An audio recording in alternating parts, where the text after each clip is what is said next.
Nggak terasa kita sudah berada di penghujung akhir tahun 2025. Kalau nih ya warga Surabaya flashback, selama tahun 2025 itu berita itu penuh dengan berita Madas. Madas itu singkatan dari Madura Asli, sebuah organisasi masyarakat orang Madura yang sepanjang tahun 2025 sukses jadi topik obrolan warga Surabaya. Di video ini Intan mau ngebahas tentang Madas dan bagaimana Madas itu sukses mewarnai kota Surabaya sepanjang tahun 2025. Tajahau wajo Intan, Hwani Leta Wadak Bintau, Dynasty Xiaoxi. Sebelumnya Intan mau membacakan pesan dari Saweria, kali ini dari Bintang. Jadikah ke China lagi? Jadi Pak Bintang, kita bakal ke China lagi. Yang bulan 4 kan sudah sold out ya, yang ke Beijing. Tanggal 11 kita bakal ke Chongqing. Kalau mau ikutan bisa komen di bawah. Nanti ini itinerary-nya masih dibuat. Kalau sudah jadi nanti tak kasih tahu, nanti tak info. Buat teman-teman yang mau mendukung channel ini, teman-teman bisa mendukung via Saweria atau PayPal yang linknya ada di deskripsi ya. Di Saweria atau PayPal teman-teman bisa nulis message, yang mana message-nya itu bisa pertanyaan kayak Pak Bintang ini tadi, bisa request video atau dukungan yang nantinya Intan akan bacakan di video berikutnya. Oke, let's start. Oke, adalah pahlawan kota Surabaya, pahlawannya PAD Surabaya. Emang Kang Parkir meresahkan. Saya buka es boba di depan rumah dengan harga 8 ribuan. Karena buat skala kecil, dapatlah untung sedikit. Selama beberapa hari lancar jaya. Sehari kejual 40-60 cup. Lumayan cuan. Tapi setelah seminggu jualan tiba-tiba ada Kang Parkir. Langsung sepi bak kuburan. Sehari kejual paling banyak 10 cup udah banyak. Itu pun yang beli. Orang yang sedang jalan sore. Akhirnya gulung tikar belum genap 2 minggu buka. Gimana mau usaha kalau gini?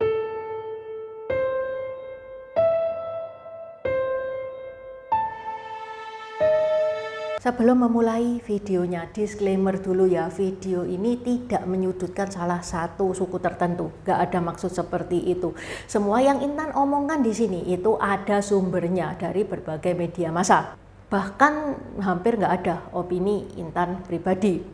Jadi awalnya nama Madas ini mulai kedengeran di telinganya warga Surabaya pas kejadian Pak Eri wali kota Surabaya itu bersih-bersih parkir. Dia bersih-bersih jukir liar yang ada di Surabaya. Kata Bendi? Mana saya Madura, Mas. Betul dari Surabaya.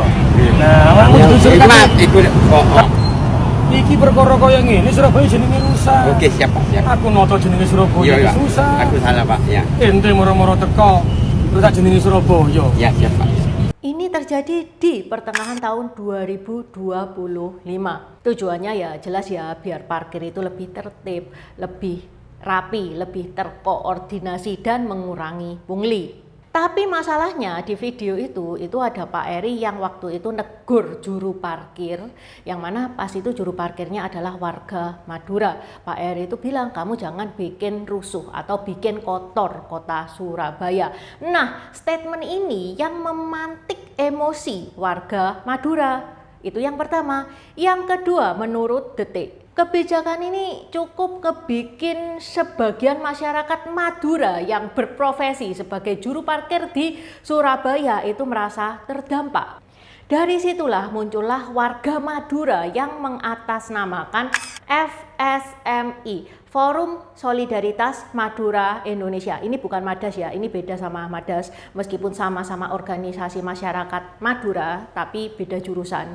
Yang mana dia muncul untuk membela juru parkir yang ada di Surabaya. Kami dari Forum Solidaritas Madura Indonesia akan melumpuhkan kota Surabaya. Camkan itu. FSMI sempat mengumumkan rencana aksi demo besar-besaran selama 5 hari dari Senin sampai Jumat pada tanggal 16 sampai 20 Juni tahun 2025. Intinya aksi ini jadi bentuk penolakan terhadap kebijakan Wali Kota Surabaya Pak Eri Cahyadi yang lagi gencar menertibkan juru parkir liar di berbagai titik kota Surabaya.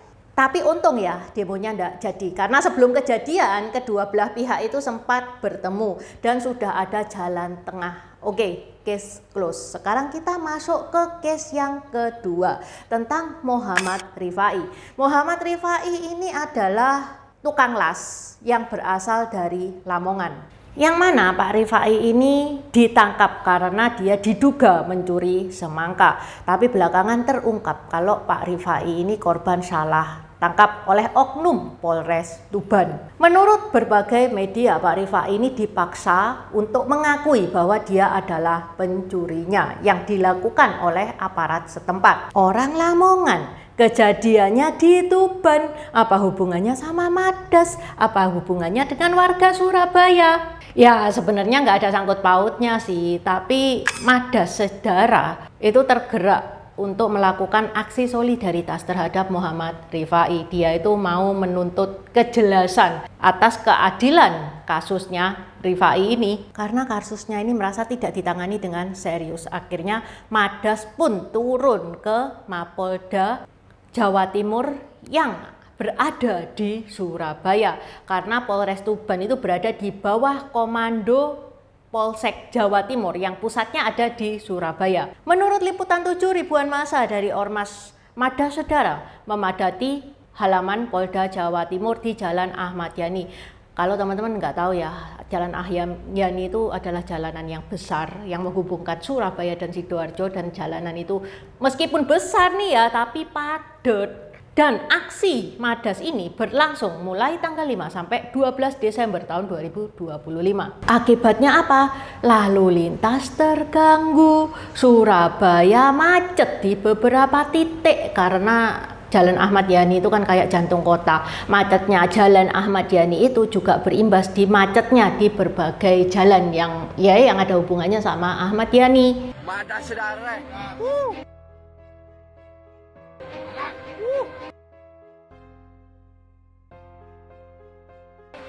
Banjir. Tapi itu enggak seberapa loh, enggak seberapa ngejengkelin. Yang ngejengkelin adalah peristiwa beredarnya video ini. Jangan mencari masalah kepada Madas kalau tidak mau terjadi masalah di Surabaya. Madas tidak pernah mencari masalah, tapi ketika Madas dipermasalahkan, maka disitulah Madas akan membuat masalah. Siap. Surabaya Lumpuh total. Ada beberapa anggota Madas yang merekam dengan sendirinya, kemudian dia bilang jangan macam-macam sama Madas, jangan cari masalah sama Madas kalau nggak mau terjadi apa-apa sama Surabaya. Dan dia juga bilang Madas itu tidak pernah mencari masalah, tapi ketika Madas dipermasalahkan maka Madas akan membuat masalah. Nah, video ini direkam dengan nada bangga, dan di titik ini simpati publik terutama masyarakat Surabaya itu mulai bergeser. Padahal awalnya Madas ini niatnya baik loh.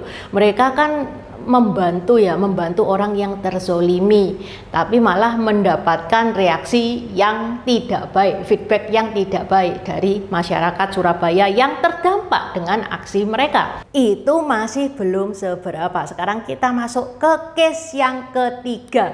Ini case yang paling viral. Yang tangkap itu Dinas Perhubungan kalau mau nangkap ya. Yang liar itu siapa? Yaitu case-nya mie gacoan. Wah, mie gacoan ini kok kalau Intan lihat kok kasihan banget ya. Udah minyak harganya murah, kemarin itu kena royalti MM-an, sekarang pun kena case ini. Case apa sih? Case parkir. Intinya mie gacoan itu mau menerapkan sistem parkir digital sebagai bagian dari modernisasi. Dan protes ini memicu konflik dengan pengelola parkir lama mie gacoan. Salah satunya adalah Paguyuban Juru Parkir Surabaya. Kemudian Madas ikut bersuara dengan alasan membela juru parkir yang merasa dirugikan dengan keputusan mie gacoan tersebut. Dari sisi mie gacoan, logikanya simple. Ini tanah aku yang beli, usaha kerja sudah tak izinkan. Lah sekarang kalau aku mau ganti izin parkir dan segala macam kan ya suka-suka aku, orang aku yang punya lahan. Tapi dari pihak sisi seberang mereka tuh merasa ini adalah hal yang tidak adil karena mereka sejak awal itu sudah markiri di sana, sehingga kalau ada pergantian seperti ini ya harus didiskusikan dengan mereka harus dilibatkan, harus dengan izin mereka. Yaitu konfliknya itu terjadinya di sini. Ya, Intan pernah sempet dengar cerita dari karyawannya mie gacoan. Itu sistem digitalisasi itu untuk kayak mau dibuat kayak mall gitu loh rencananya. Jadi kalau misalkan cuma 5 menit, 10 menit kayak misalkan ojol gitu ya, ojol makanan itu nggak usah bayar parkir. Jadi kita pun sebagai orang yang mesen makanan, oh tahu kalau Mie Gacuan itu wis sudah bebas parkir. Soalnya ya cuman ngambil doang, nggak sampai 5 menit kayak gitu. Tapi kalau misalkan ada teman-teman yang pernah kerja Mie Gacuan, kenapa kok dijadikan digitalisasi? Kalau ada tambahan-tambahan info, tambah-tambahan, silakan komen di bawah supaya kita sama-sama tahu. Sempat juga ada pertemuan antara Madas dengan pengelola Mie Gacuan, yang mana Madas ini nggak terima karena itu sistem parkir diganti-ganti tanpa izin mereka. Madas itu juga ngaku sebenarnya dia punya versi digitalisasi yang lebih canggih, tapi tim Madas itu menggarisbawahi bahwa ya mereka itu mendukung digitalisasi, itu mendukung asal izin ke mereka, dikomunikasikan ke mereka harus dilibatkan. Meanwhile Mie Gacuan bilang siapa lo? Bahkan menurut Madas diberitakan bahwa dia, Madas dan Mie Gacuan itu punya semacam kontrak tentang pengelolaan parkir di Mie Gacuan, sehingga Madas itu merasa bahwa ini adalah pemutusan kerja sepihak, tidak adil, yang mana hal ini dibantah oleh Mie Gacuan. Tidak ada itu hitam di atas putih dengan mereka, nggak ada itu perjanjian-perjanjian dengan mereka, sehingga Mie Gacuan ini punya hak penuh untuk ngatur parkir di lahan yang dia beli sendiri. Nah kan versinya beda-beda. Nah sekarang teman-teman tim mana ini? Tim Mie Gacuan yang aku kan beli lahan, sudah izin kerja, ya suka-suka aku dong mau ngapain Mie Gacuan itu. Atau teman-teman tim juru parkir yang terzolimi karena pekerjaannya bakal hilang. Oke, sekarang tak jelaskan apa itu Madas. Madas ini itu organisasi ya atau wadah orang-orang Madura yang merantau di luar Madura. Tujuannya itu baik untuk menyatukan, membina, dan membela kepentingan masyarakat Madura. Tapi penting juga untuk dicatat ya, bukan berarti semua Madura itu Madas, enggak ya guys ya. Lagi pula organisasi Madura ini itu bukan cuma Madas saja, ada banyak. Yang mana Madas ini membela ya kalau misalkan terjadi ketidakadilan, bukan cuma untuk masyarakat Madura saja. Seperti tadi kan ada orang Lamongan pun yang merasa diperlakukan tidak adil, itu dibela sama Madas ini. Secara struktur Madas ini punya kepengurusan pusat dan pengurusan daerah. Mereka juga sering-sering muncul di isu-isu sosial politik. Nah, Madas ini nggak cuma satu nama, ada beberapa varian Madas. Ada Madas Sedara, Madas Solidaritas, Madas Perjuangan, Madas Bersatu. Tapi tadi yang Intan bahas di sini adalah Madas Sedara, yang mana belum tentu Madas Sejarah itu sama Madas Solidaritas dan lain-lain. Mereka punya visi misi sendiri. Dan Madas itu bukan satu-satunya ormas Madura. Ada banyak komunitas Madura dan Madas itu salah satunya. Jadi bukan satu-satunya. Seperti tadi kan ada FSMI, itu juga ormas Madura. Oke, sampai di sini dulu bahasan Intan hari ini. Terima kasih udah nonton channel ini sampai habis. Dukung aku terus berkarya dengan klik subscribe dan bunyikan lonceng di bawah ya guys.